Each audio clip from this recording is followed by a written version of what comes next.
এ ভাই কি রে ভাই, এটা দেখিচ্ছেন? ভাই এটা মেশিন ভাই। মেশিন? ধান বেড়ানো মেশিন এত ছোট? ভাই এটা মেলা আরে ভাই, আরে ভাই, এইভাবে করা লাগে ভাই। এইভাবে? হ্যাঁ, এইভাবে। তাই? ধীরে মারলে নিচে উল্টা দিকে যাবে, জোরে মারলে সিধা দিকে যাবে। তাই? ভাই এটা তাহলে ধান বেড়ানো মেশিন, কয়জনে ধান ধরা যায় ভাই? তেল টেল লাগে না? তেল লাগে না ভাই। ও কি দে, পাও দে?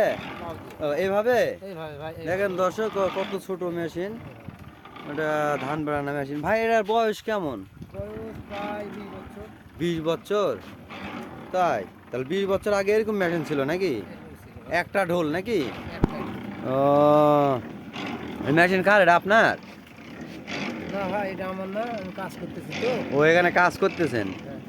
তাহলে এটা দিনে কতখানি ধান বেড়ানো যায়? দিনে 2 বিঘা 3 বিঘা পর্যন্ত ও বেড়ানো যায়। তাই? দেখেন দর্শক, আপনারা যদি এরকম কেউ মেশিন নিতে চান অবশ্যই যোগাযোগ করবে। খুব সুন্দর মেশিন, কোনো তেল মোবাইল কিচ্ছু লাগবে না। ধন্যবাদ সবাইকে।